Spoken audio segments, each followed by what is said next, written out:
Welcome to Business Success Tips, where you learn to make more money in less time and have a lot more fun.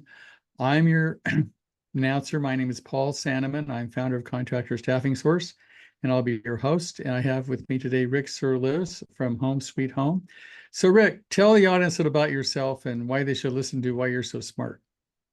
I don't know about the smart part, but I've been in home building for close to 30 years. I started off as an electrician years ago and then transitioned to some other things in my life. I ended up going to West Virginia University, earned a degree in mathematics and physics. I studied some photojournalism, ended up with some jobs in commercial photography and some other things, but ended up, I can't sit still that long. So I needed to do something where I could move around, and that was home building. Uh, Worked with a national, a regional, and a local home builder for about 15 years. And then kind of in the kind of a crash or bubble we had in the early 2000s, transitioned into remodeling. And after that, trying to transition into design and build, which I kind of preferred because I had a lot of computer experience and love computers. So we do a lot of computer design work. Still at that point, hands-on in the field, kind of transitioned out of that. But that kind of is the path to where I am now. I've been doing this for about 15 years. So took a bunch of design courses, and just in the progress of building homes, you learn a lot about what can happen, what goes wrong, how houses are put together, and how you can, alter a home and the pitfalls So, of doing certain things. I have a question for you. You work for a national builder, and how does that differ from working for like your own company? I mean, because you work for big builders, then you went to your own company. How's that transition work? It's different. A bigger company like that, national companies have a lot of processes in place already. The one company that I had owned was a second generation company, or not owned, but worked for. And they had a lot of stuff in order already. Some things worked real well. Some things, they worked maybe somewhere, but not for us so well. But it's a challenge, but it's fun. It's a good organization. The folks that owned the company, it was a privately held company, so it was still a really nice company to work for as a result. Mhm. But it was just different. And for your own company, you got to develop processes. What works for you, and don't be afraid to change it. If you get a process, you get an idea, just keep refining. That's kind of the thing about processes, anyways. Now, where do you find those processes? Do you like hire a consultant or read a book, or how do you find those processes? Uh, a little bit of both. I had consultants, I had coaching, and just you kind of working through a process. Kind of worked well with my background in mathematics and computer science. You got to think kind of in steps. So the process is just a really detailed set of instruction boiled down to English, and being able to Mm. put that into the field and have people understand it, and keep reevaluating it, see if it works, if it's working for in general, if it works all the time, and trying to figure out how to keep refining that process. So, what processes have you implemented, and how are they working for you? Maybe give some advice to people listening to this podcast. Um, how to design, the steps to design a project, the steps for sales, steps for design, steps for implementation, steps for starting, permitting, uh, building projects.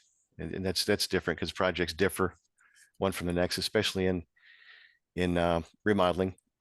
Not every project is just the same. A lot of them, some you're going to do foundations, some you're not going to do a foundation. You're going to start already with the existing structure. So how to get from start to finish in a logical way that saves as much time and money as you can, and makes it, the wild card is trying to make it as comfortable as you can for your homeowner without interrupting their Right. life too much, because it's a big life interruption. And you tell people right up front, this is a miserable process. We'll make the best we can, but the outcome's going to make it worth the pain. I see. Now, have you tried different kinds of software, project management software? Do you have any preference? Yeah, we looked at builder trend in co-construct initially. We ended up with co-construct. It met our needs better. And at the time, it seemed like a better jump start. I was most concerned with estimating, getting a good estimating program in order, Mhm. something logical, something we could work with. They had a pretty decent template to start with. They had some narrative. Over a couple of years, I ended up rewriting most of the narrative. And, if I printed the whole thing out now, it's like 150 or 60 pages that Wow. we rewrote. Um, we don't use all of it all the time. That would be a project that did a kitchen, a bathroom, a basement, and a whole house. So essentially, it's a pick and choose template at this point, where you put in what you need at that time for that project, and we still alter it ever so slightly per project for what that project needs. But a lot of it's deleting stuff, highlighting it, and deleting narrative that we'll put in. And at the same time, when I'm doing an estimate, um, I'll have my template on the other screen. I have two screens, the estimate on one screen, that on the other. So if I need to add something to a project, I'll first add it to my template and then copy and paste it into my specific job. So I have it for the next job in case I need it, unless it's something just ridiculous and I just don't need it at all ever in the future. I just write it in Right. the estimate. But that Yeah. that one's been a good platform. Unfortunately, builder trying to bought co-construct, and at some point they'll terminate that. Um, but it's been pretty Yeah. good for us. There's newer software on the market, and we'll probably look into switching that. Okay. Now, question, how do you, everybody would say, how do you get your leads? And then what's your process from whenever the phone rings to eventually collecting the check? How does that whole process work for you in a remodel? For modeling, um, we have different lead sources. We do use house.com. That some people find that successful. Some people don't like it. It's been mixed for us. At certain times of year, it's really good. We've earned some pretty good jobs through house.com. We have pretty decent website. We've had that rebuilt, and there's some SEO that's involved in it. So we get a fair amount there. There's some other websites that we've got that generate a little bit. So really, it's been a combination of things to get us to where we are. Um, with this job or this industry, it is seasonal. So you're going to have certain times of year you're just overwhelmed, and other times that you're just catching up from it. We'll get a lead.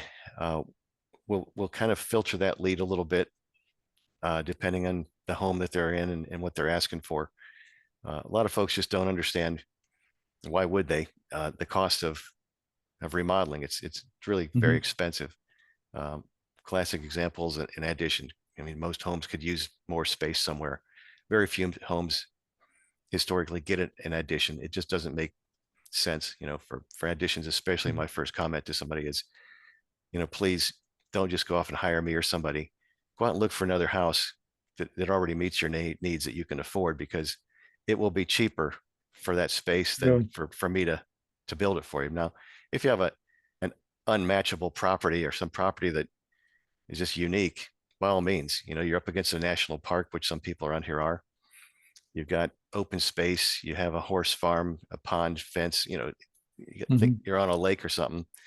Sure, in that case, it makes sense to do that. But you understand you're going to be there for 30 years or the rest of your life. And if you're willing to do that, then that makes sense. But you're not, at that point, those folks are not have any illusion of it being an investment property. It's not an investment. They're spending the money. They're going to enjoy the money they're going to spend Right. over the time that they're going to be there. So you got to filter out those leads. A lot of folks, you tell them kind of a ballpark of what that price is going to be, and it's like, oh my gosh, that's 3 times what I thought it Right. would be, and twice as much as I want to spend. So those Does fall out work pretty out. easily. Yeah. So Now, do you use like fixed price or cost plus? How do you do most of your jobs? we do fixed price. We've done some cost plus, and it can work, um, but it's a lot of paperwork. I mean, fixed price. There's a lot of work up front, more so than fixed price. Fixed price, it seems like there's a lot of tracking of things and keeping extremely close tabs on every penny spent, and every hour spent on it. So it's a lot of work during the process. But most of our stuff is probably 90%, at least 90% fixed price. In Now, are fact, you we usually come in on time and on budget? always, always on budget. In fact, I tell people up front, we're going to give you a fixed price, and it's going to be that price. It's not going to be more.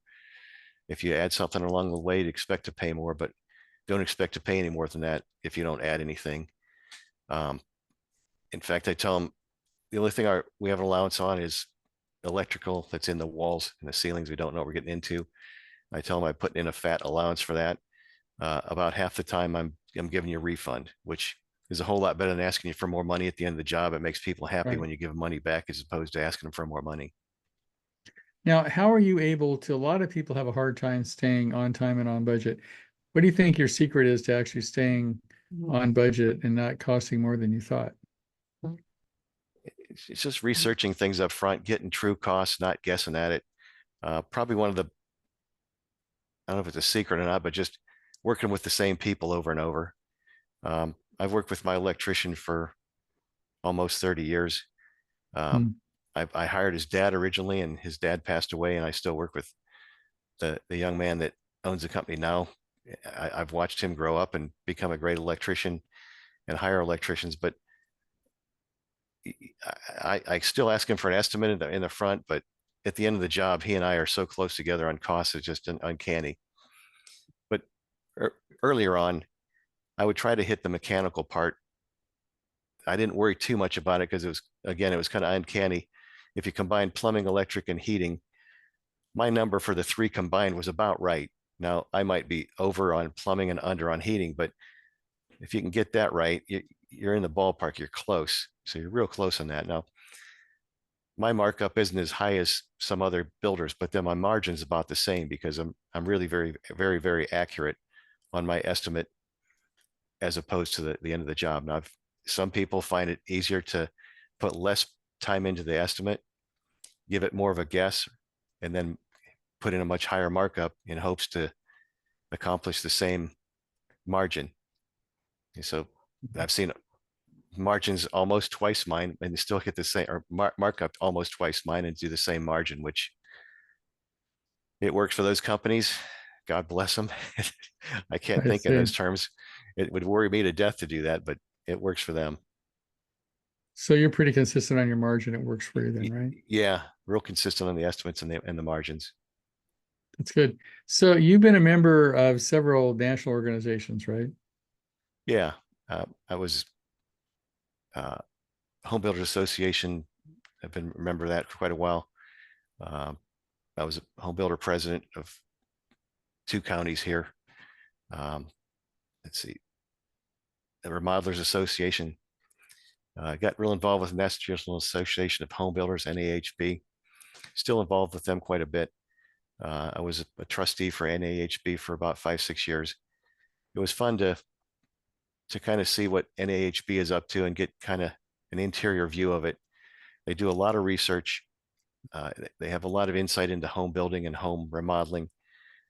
Really, I kind of rely on them for the pulse of the industry. They have an economist who's pretty brilliant, and they keep an economist on staff that just sees what's going on and could give you some pretty brilliant insight of what the market's doing and what it's going to do and why. I can have my And opinions on why we're things are into, going certain ways. we're in the middle of 2024. What do you think this year is going to look like or next year? Do you have any predictions on how the housing market's going to go or how remodeling's going to go? I think it's going to follow whatever the interest does. So I see. if I could predict the mortgage interest rate, I could tell you a whole lot better. It's an election year, so that's kind of a wild card. If it goes one way versus another, the interest could be affected somewhat. Stock market could be affected somewhat. Seems like when the stock market's way up, you get a certain demographic that is willing to spend a lot more money and do bigger projects. Interest, the common everyday person, we're buying homes by the interest rate. The interest rate goes up, things are less affordable. NAHB prepares a lot of figures for affordability versus cost. And for every, they look at things as per every $1,000 that the market or a house costs more, how many people just fell out of the market as a result. And it's pretty significant. I see. So, having done this for 30 years, what advice would you give to, like other people that are in this industry that maybe been there 5 or 10 years? And there's people that go, well, I need a 40% margin, 30% margin. People can't find good people. There's a lot of issues in this industry, remodeling and that kind of thing. Do you have any like sort of sage advice that you've learned over the years as as a mentor that you would give people advice that are in this industry? To do it again, I would get a good coach earlier on. I didn't have any coaching early on. I had a pretty good sense of home building, but as far as business, in spite of studying some business and doing relevant economics, just the day-to-day business portion of running a business, I'd get more coaching in that. So, do what you do well, realize what you do well, be honest with yourself, see what it is that you can do well, and then hire somebody to help you with the rest. That would be what I would do over, especially. Um, Hire good, trusted people, people that are like-minded. It's a whole lot easier when you're with like-minded people, uh, Right, people that are going the same direction and walking the same speed as you are, and just have right. um, a sense for what you want to do. It seems like jobs are easier and life is easier. I see. So, what do you think? There's a lot of talk about, you think AI, have you used it at all? You think it's going to affect the industry at all, or it has anything to do with marketing or advertising or anything's going to happen with it? We've used it a little bit. It's a great tool. It's just a tool. It's just how you use any given tool is how successful you can be with a tool. I don't Hmm. haven't used it that much to be an expert at it, but it it can't help but affect the industry, every industry, in my opinion. I mean, I can't see an industry that won't be affected by it. Our Hmm. industry is kind of a nuts and bolts industry, but somebody's going to figure out a way to use it to great effect, and they're going to be rock stars in the industry. It's like any Hmm. tool, like when the computer was first introduced, or the desktop computer, it changed the world, and this will too. It can't you Right. can't help but have that happen. Now, do you have any advice for people that are in the remodeling industry as a potential exit strategy, or you just shut the doors, you sell it to someone else? I mean, a lot of people that have it, the business as long as you are, do you have any suggestions on a potential exit strategy? Kind of figure out what you want to do earlier on. I never really wanted to sell the company. I want to keep working at it until I can no longer do that. I found something I really love doing. I love doing this, uh, Hmm. and my health will dictate what part of this involved in. As long as I can design homes and spaces, I want to keep doing that. Um, Okay. I don't want to be a carpenter anymore. My body won't really support doing that, and it's not where my biggest love of the industry is at this point. Uh, but in any case, in any event, I'd say make up your mind what you want to do, and then get a coach to help you get there. There's plenty of coaches that Okay. can help you with an exit strategy. Now, question, do you have any kind of um, advice on the sales process? Because a lot of people that go in, there's a couple of bids you have to, especially if you're getting leads from house, somebody, there may be somebody competing against you, you may not be the lowest guy. Do you have any suggestion for a remodeling company on how to close that sale when you're maybe not the cheapest guy out there? I, I didn't find a lot of success in bid build. So if you're in a bidding war and you're trying to do really good work, you're going to come in at a higher price. So you really got to sell your quality and sell yourself if that's what you're involved in. For the most part, we do design build. So we're encouraging people to investigate who we are, how we act, if we get along well, if we can communicate well, and get into an upfront agreement, like a design or development agreement, in order to start designing the space, be able to spend time, really look at the home, their space that they have, and be able to know that house. That's how you get your costs where you need to be, and you can really predict what you're going to be in. You have to charge to be consistent with it. So really, at that point, you've almost eliminated any kind of so-called competition. You know, the competition for Yeah, me is to get the upfront agreement, the design agreement, and have people confident that we're the person for them. And we're not the right people for every project. There's other people that they communicate better with. And in fact, if somebody takes that project from us, I'm happy that they do, because that other company probably communicated with those people and had a better relationship with those people. And you hate to get in the middle of a project and realize you don't communicate well, or this person's just not your customer. You got to root out your right. customer and then sell things to your customer. And that you're not everybody's customer. Not everybody's your customer. You're not the right contract for everybody. Now, when you talk about design build, what percentage, once you get into a design contract, how does that work? You charge like 5, at 10,000, what if you charge for the design? How does that roll over into the build side? And what percentage do you go from design to build? Percentage from design to build, we're probably 90%. When somebody's got the confidence on us to design the space for them, you really design, you end up having a really good rapport with that person or that family in helping them discover what it is that they want, and being Mhm. truthful with them. Here's where we are. Here's the budget you want to spend. Here's what we can do for that. If you're willing to spend more, we can do more. So it's really about that rapport. So it's a high percentage that goes from design to build. The cost of design, it we do it at per hour, and I predict how many hours we're going to have into a design, and it can be stepped. A lot of folks do it stepped, and we have on our bigger projects, we'll step it with a few thousand up front, and then define the steps to the next couple thousand as far as just hours. So Right. then if we get a developer, and I offer a decorator designer, decorator designer up front. Mhm. And I tell folks, if you're confident that you can select color, surfaces, etc., do it. By all means, be my guest. But I don't trust myself. I tell them half the time when I paint a room in my house for my wife, I repaint it about half the time because it's not what I thought it was going to be. I'm not good at that. It's not my Right. gift. I'd rather hire somebody. I'd gladly hire somebody to help me pick surfaces and colors, but that's up to them. That costs a little bit more, but it's more than well worth the money. The projects that folks will actually opt for a interior decorate designer, they look better. So I assume one of your big advantages as a design build is you actually design to a budget, right? They say I want to spend 100,000 or 200,000 or 50,000. You can design the best they can get for the money they want to spend. Is that true? Correct. That's the kind of the beauty of it. And again, you just tell them to be honest with themselves up front. Prayerfully consider what's going to make sense for you for this property, for how long you're going to be there, because you're going to have to live with it. I mean, what's worse than spending too much on a kitchen, spending too little and hating it? You can hate it the way it is now. You don't have to spend money to Right. not like it. So Get that's something, get what you yeah. want. So I say that puts you in a special category because you actually work to a budget and meet those budgets. So, Yeah, question, Rick, if somebody's listening to this podcast and would like some mentoring or advice from you, would just call you, can they do that and just talk to you? Because you've been a member of a lot of organizations. sure. Yeah, we have folks call us from time to time. I'm not the Okay, expert on everything, but some of the things that we do, we're pretty good at. And I would tell cool, people up front what we're good at, what we're not.